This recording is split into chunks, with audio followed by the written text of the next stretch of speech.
तो आइए वीडियो शुरू करें। वीडियो शुरू करने से पहले दोस्तों, ये आपको एक खबर लगी होगी, कुछ चैनलों ने बताया होगा कि सरकार भुगतान कराने की दिशा में उसने एक बड़ा कदम आगे बढ़ाया। आपको याद होगा कि मैंने आपसे कहा था कि बिहार के चुनाव से पहले भुगतान की प्रक्रिया शुरू हो जाएगी, क्योंकि बिहार का चुनाव सरकार की नाक का चुनाव है। सरकार इस चुनाव में वो गलती नहीं करना चाहती जो झारखंड में के विधानसभा के चुनाव में हुआ। सरकार सुप्रीम कोर्ट में एक अपना आईए लेकर के पहुंची है।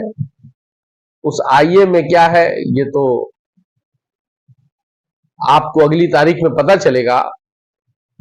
दूसरी तरफ पोर्टल की जो सुनवाई है, यानी पीनक पानी मोहंती की सुनवाई, जो पीआईएल है पोर्टल, उसी पीआईएल के द्वारा सरकार सुप्रीम कोर्ट ने पोर्टल की उत्पत्ति की थी।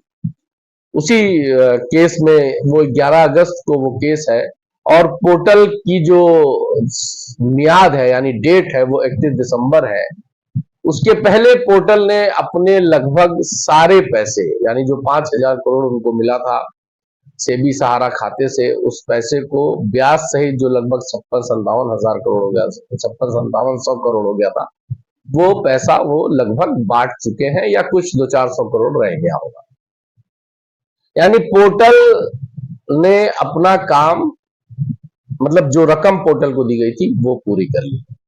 अब सरकार इस समीक्षा में लगी है कि क्या पोर्टल से ही भुगतान कराया जा सके या कराया जाए। यह भी संभव है दोस्तों। सरकार की जो एक्टिविटीज है, सरकार का जो इंटरेस्ट है बिहार चुनाव को लेकर के, वो सहारा के भुगतान को लेकर के ही है। पोर्टल में पैसा अब और कहां से आएगा? हालांकि लगभग ब्याज सहित अभी 25,000 से ऊपर करोड़ सहारा के सेबी खाते में है। अभी वो पैसा बटना है। लाख सवा लाख करोड़ मूलधन का क्लेम लगभग पोर्टल पर हो चुका है। तो 25-50 हजार करोड़ से कुछ होना नहीं है अगर मूलधन ही मिलना है लोगों को।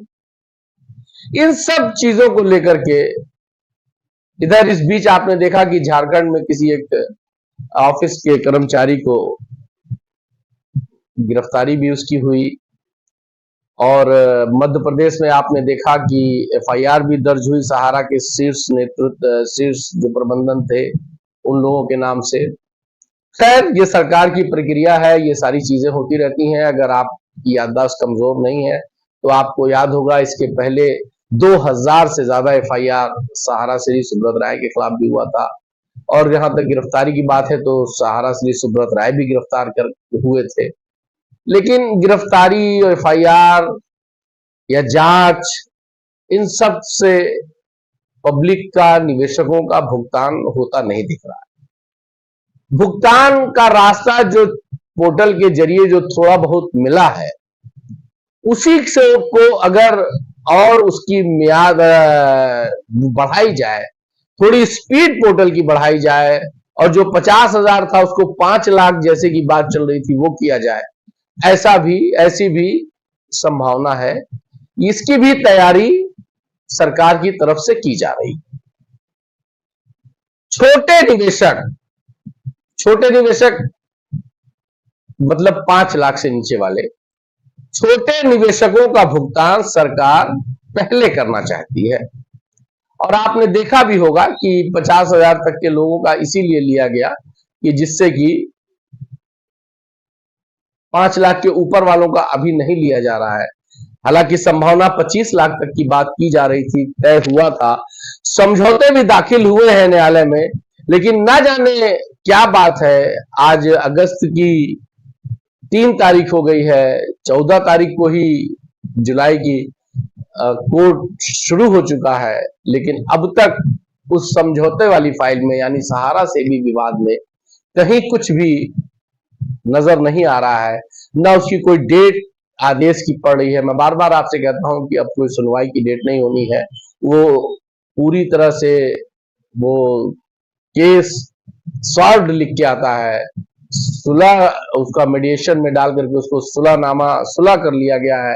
लेकिन उस सुलह में सरकार न्यायालय क्या फैसला करती है, इस बात का बड़ा बेसब्री से सहारा के निवेशकों को और सहारा के वर्करों को और हम लोगों को भी बेसब्री से इस बात का इंतजार है कि सुप्रीम कोर्ट जल्दी से जल्दी उस फैसले को सुना दे कि क्या समझौता हुआ है और उस समझौते में निवेशकों को भुगतान कब से और कैसे होगा, ये चीजें भी कुछ हद तक सामने आ जाए।